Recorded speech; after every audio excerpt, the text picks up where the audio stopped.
Ibu tahu Mbah Maimun, Kiai Haji Maimun Zubair? Ya, yang dari Rembang itu.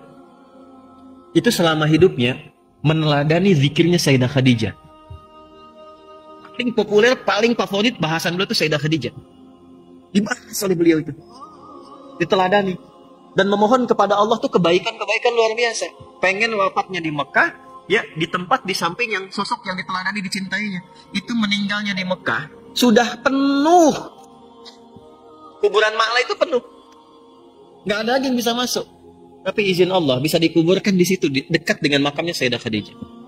Kita sudah ziarah ke sana, sudah tahu ini Sayyidah Khadijah, ini Mbah Mun, ini ada Pak Kiai Yahya, ya, Mukhlis Yahya dan seterusnya. Itu orang luar biasa. Termasuk Syekh Nawawi Al-Bantani ada di situ.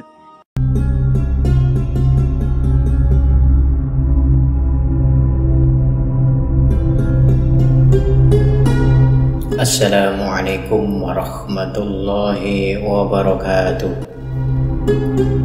Jika ada sosok yang amat dicintai oleh jutaan orang dari berbagai elemen dan tingkatan, mulai dari orang awam sampai pejabat negara, maka guru kami Syekhina Maimun Zubair jelas adalah salah satunya.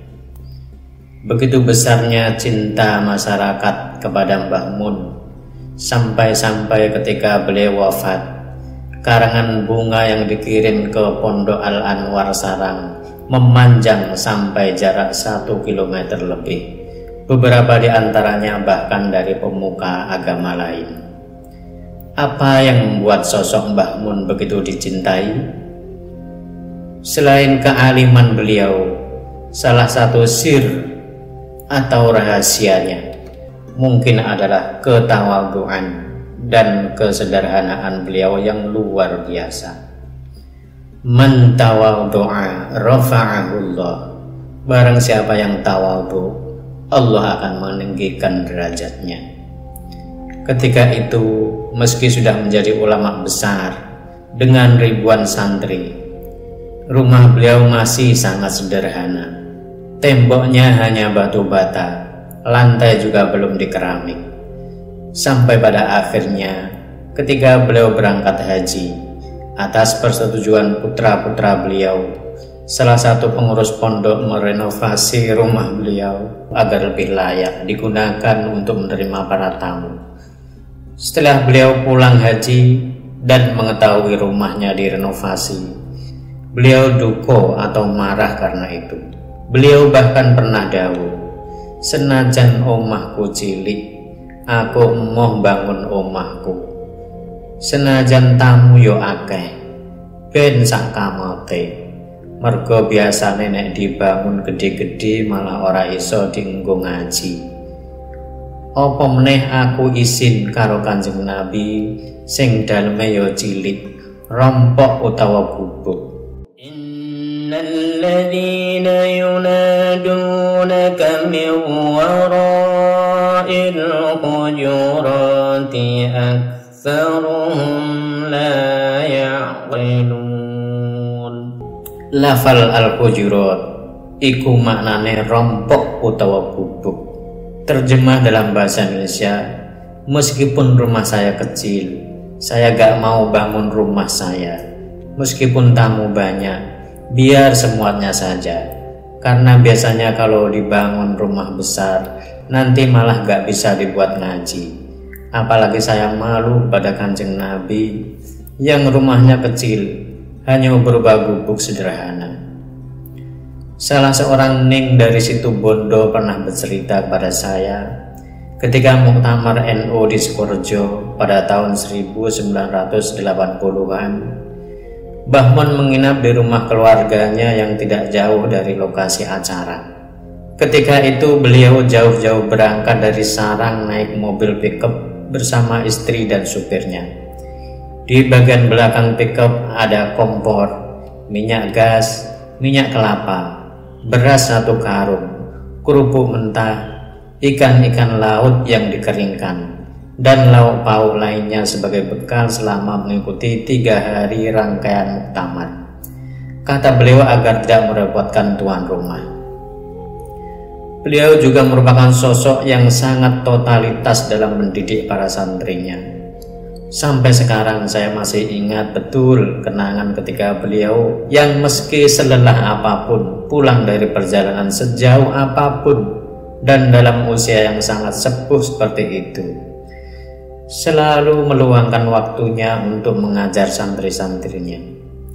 Tidak jarang karena saking capeknya, beliau tertidur beberapa detik di tengah-tengah membacakan kitab untuk kami. Di bulan Ramadan beliau bahkan bisa berjam-jam duduk tanpa henti untuk membacakan kitab. Semua waktu beliau seakan-akan hanya beliau dedikasikan untuk ilmu dan para penuntutnya.